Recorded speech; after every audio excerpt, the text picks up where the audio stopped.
If your child has ever said to you, I don't want to, and you feel frustrated, you've got to watch this video because we're digging in to what to say and what to do to combat laziness.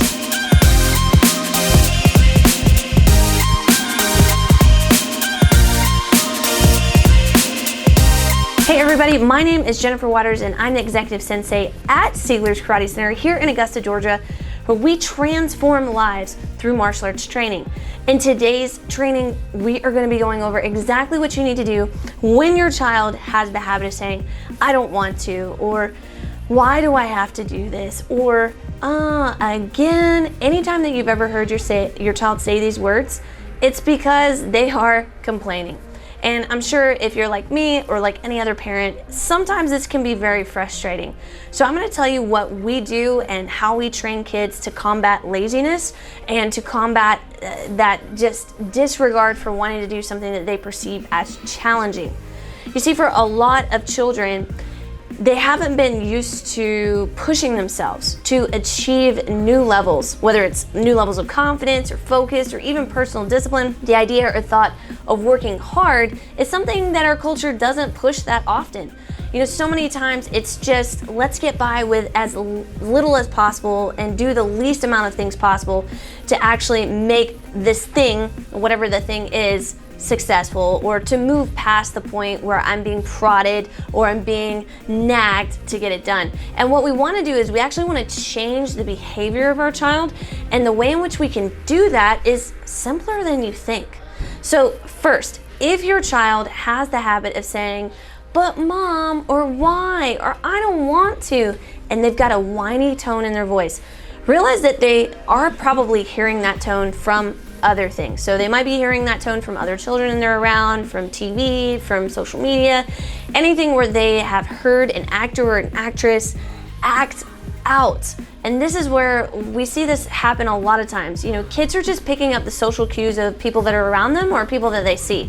So just realize that this may not actually be coming from your child and may be coming from the sources that are around them. So keep that in mind. Try not to go too hard on your kid right away. Okay, second thing is, as you're digging into why your child is saying these things, realize that there is a way to get them to agree to do things that are hard because they want to do it. So we've seen this happen time and time again, especially when kids are training in martial arts. It's hard. It's difficult training. For some children, it's pushing them to places that they've never been before. But man, I tell you, when these kids wrap black belts around their waist after years of hard training, they would never come back later and say, oh, I just didn't want to earn a black belt. No, they're proud of that black belt and they know it took a lot of hard work to get there. So hold on to your hope, parents. It is possible to get your child to a place where they're actually enjoying hard work and the rewards that hard work brings.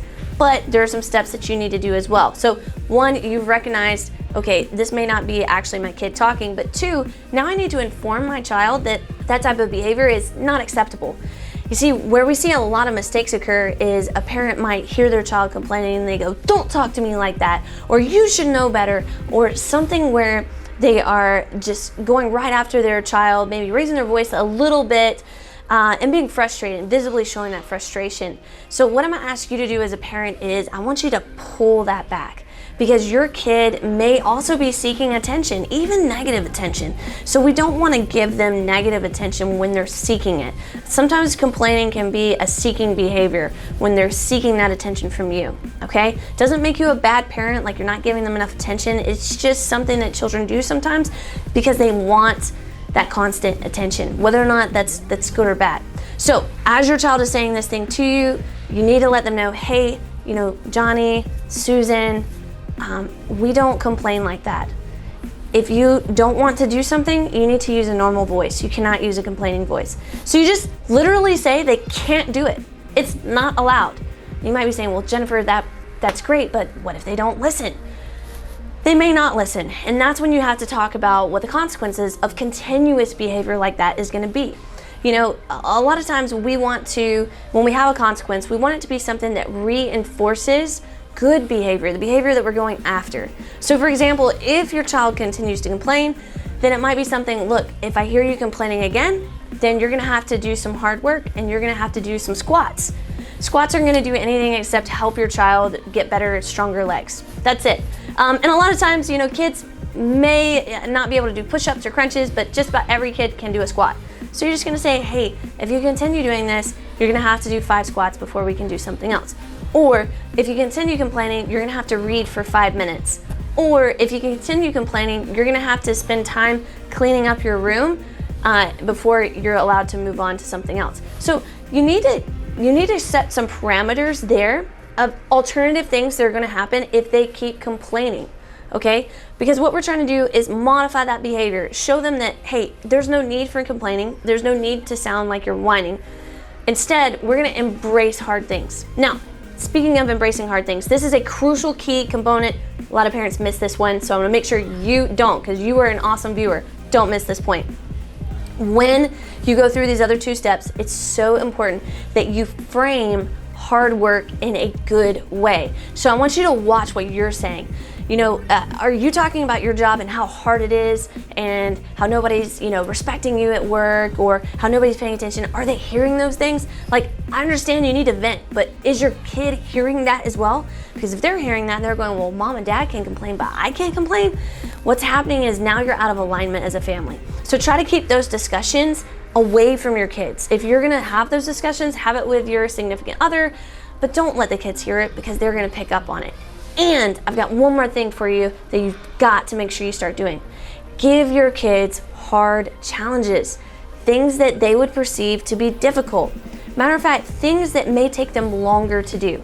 So for example, let's say that they need to rake the leaves in the yard. It may be hard, it may be difficult, and they may not even get it right. That's not the point. The point is not for them to do the action completely correct. The point is to do the action, even when it's challenging and hard. Encourage them the whole entire time, and be sure you praise them for their effort, not for the outcome.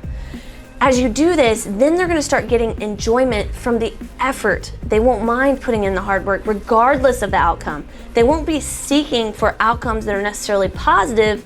They'll be seeking for efforts where they can show and they can prove that they can do things. And that's a totally different type of environment. That's a totally different type of outlook for your child. So make sure you do those things. Hey, if all this is like, whoa, that's incredible. Listen, we do this all and more with kids in our martial arts program. So if you're interested at all, please go ahead and go to goskc.com. You can get tons of information on how we help transform kids' lives. Until next time, guys, be awesome.